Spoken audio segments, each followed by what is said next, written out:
Ah, saya harus berkata jujur kepada kalian ya, dan saya tidak mau membohongi diri sendiri. Saya tidak mau mengkhianati usaha yang saya lakukan. Ya, kawan-kawan, hari ini saya sudah membaca jawaban dari pihak kepolisian. Kalau saya pengacara, kawan, remis pun tidak mau, kawan.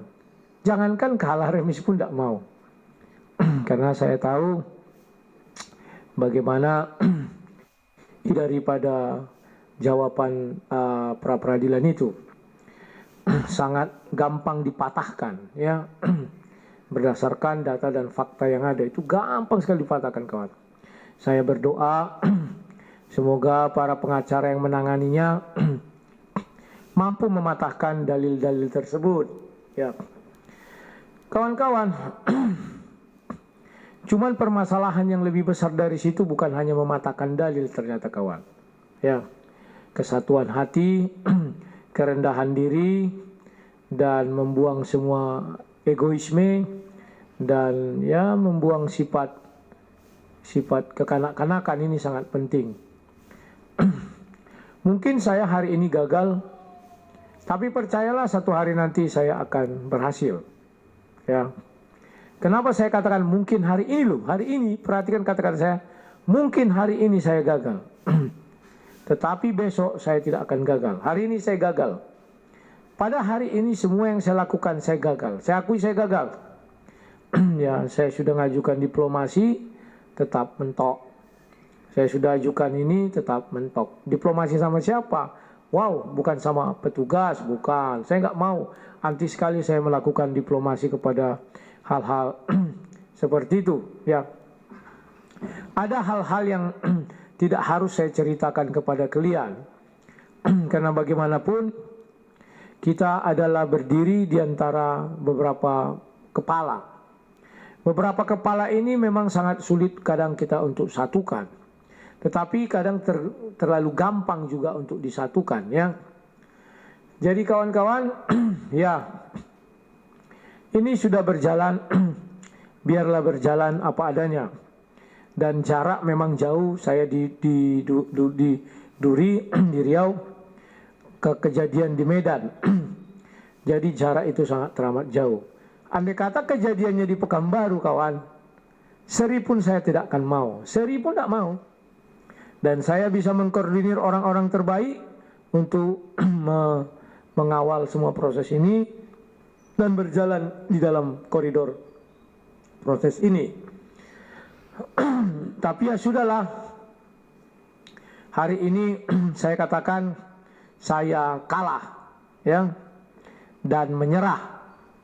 Hari ini saya katakan memang harus saya telan lidah saya ini, air liur saya memang pahit, kerongkongan saya pedih, saya harus telan kekalahan dan saya menyerah. Ya, menyerah untuk kebaikan itu sangat baik, kawan, ya. Dan mengalah untuk menang, kata orang kan, katanya, ya. Dan jadi memang pil ini memang pahit, tapi harus saya telan, kan begitu, ya. Kawan-kawan, lantas, oh ada yang langsung menyemangati, ya, maju terus bang, gas terus. Saya ingin menggas terus, kawan. Tapi apa daya, nafsu kuat, tenaga kurang. Kalau tenaga, nafsunya kuat, kawan, saya ingin menggas terus. Gas terus. Tapi apa daya, tenaga kurang, ya. Mungkin kalian berpikir, wah, donasi sudah ratusan juta, sudah begini. Tidak kawan, ya. Makanya saya bilang kalau kalian butuh, aku belum tahu bagaimana caranya supaya handphoneku bisa.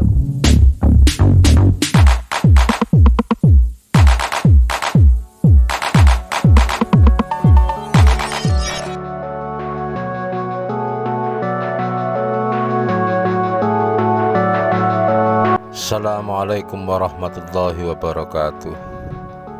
Berjumpa kembali di channel Cendekia Muslim. Teman-teman sekalian, itu tadi potongan video curhatan Wak Labu, ya.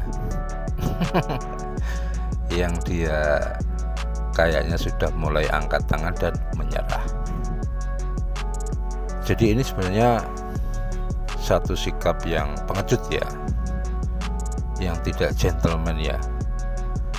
Sebagai seorang komandan ya, kalau dianggap komandan atau seorang pemimpin, itu pantang sebenarnya untuk menunjukkan keluhan atau kelemahannya itu di hadapan prajuritnya. Jadi kalau dalam pertempuran begitu, dalam situasi apapun, kalau prajuritnya mengeluh, ketakutan dan lain sebagainya, itu hal biasa lah, meskipun juga tidak etis begitu, tidak layak begitu. Tetapi kalau yang sudah mengeluh, sudah menunjukkan kepanikannya, itu adalah seorang komandan atau panglima perang ya, wassalam lah, itu akan menjatuhkan mental bagi pasukannya. Seterusnya kalau aku lihat ya, kayaknya Wak Labu ini mulai menyerah itu, dia banyak menyampaikan soal isi kepala yang berbeda. Tebakanku sekali lagi, mungkin Wak Labu mau terlalu intervensi terhadap jalannya perkara, sehingga ketika dalam proses pra-peradilan itu dia ingin menuangkan pikiran-pikirannya itu ke dalam replik atau produk-produk surat dari tim kuasa hukum pra-peradilan, dan mungkin itu tidak diterima oleh tim ya, karena logika hukum dengan logika biasa itu berbeda. Jadi kalau menurut orang yang tidak terbiasa bergelut di bidang hukum itu logikanya masuk, dalam logika hukum itu belum tentu, karena hukum itu penuh dengan aturan dan teori-teori hukum, dan itu yang tidak dipahami oleh Wak Labu. Kemungkinan yang kedua yang sudah begitu jelas indikasinya ya, Wak Labu ngeluh soal dana ya. Soal donasi dia ngeluh. Menurutku ya, ini bentuk kedunguan Wak Labu, kebodohan Wak Labu. Dia tidak bisa memanage sebuah perkara itu bagaimana dengan dana yang efisien, itu dia tidak bisa. Dalam hal ini ya, pra-peradilan itu ya boleh-boleh saja, tetapi kalau timnya itu terlalu banyak, itu semestinya tidak semuanya itu harus hadir dalam setiap kegiatan atau setiap agenda. Bisa ya saat mendaftarkan atau saat sidang pertama itu, di antara beberapa orang kuasa hukum ya cukup 1 atau 2 orang yang mewakilinya, karena dalam surat kuasa itu selalu ada bertindak bersama-sama maupun sendiri-sendiri. Baru nanti bebarengan itu saat pembuktian, karena inti dari persidangan itu adalah fase atau tahap pembuktian, dan itu ya tentu memakan biaya banyak, biaya yang besar, energi yang melelahkan, waktu yang cukup panjang, dan hasilnya kayaknya nol ya. Kalau aku lihat kepanikannya itu kayaknya nol, kandas kayaknya. Kalau Wak Labu mengatakan saya seri aja ndak mau begitu. Memangnya di proses persidangan ada yang namanya seri? Emangnya ini main sepak bola kok bilang seri-seri begitu? Teman-teman sekalian, ini ke soal informasi yang pokok ya. Tadi pagi aku melihat thumbnailnya BSS Official ya, channelnya Bang Bob itu ada kayak judul itu apa ya, pra-peradilan Rudi Simamora kandas, pokok perkara diperiksa di Pengadilan Negeri Medan. Berangkat dari thumbnail itu ya, kemudian aku melakukan penelusuran. Sebenarnya teman-teman bisa ya, teman-teman ketik aja SIPP Pengadilan Negeri Medan. Jadi cara menelusuri perkara seperti itu, tinggal pengadilan mana yang mau kita telusuri. Tadi pagi aku mengetik di Google ya, SIPP Pengadilan Negeri Medan. SIPP itu Sistem Informasi Penelusuran Perkara, dan saat kita mengeklik itu ya nanti akan tampil itu seluruh register perkara perkara-perkara yang ada di Pengadilan Negeri Medan, baik yang sudah disidangkan maupun lagi sidang dan yang akan sidang. Nanti di situ ada kolomnya ya, perkara perdata,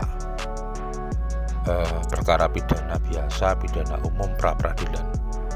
Dan tadi itu ya, aku klik di perkara pidana, itu ternyata kemarin tanggal 29 November 2022 telah diregister perkara pidana dengan terdakwa Rudi Simamora. Kalau nggak salah nomor perkaranya itu 2771 ya. Ini Pitsus ya, karena terkait dengan Undang-Undang ITE. Jadi kemarin itu sudah secara resmi diregister. Kalau tebakanku, karena registernya kemarin, kemungkinan besar sidangnya itu hari Senin. Dan kalau Walabu kemarin mengatakan pra peradilan itu putusannya akan Jumat, aku rasa tidak ya, tidak cukup waktu itu. Paling akan dimentokkan setidak-tidaknya hari Senin atau hari Selasa, begitu kan 7 hari dari ketika sidang itu digelar ya. Kemarin kalau nggak salah hari Senin ya, berarti ya mungkin akan dimentokkan hari Senin. Dan sesuai dengan prediksi kita,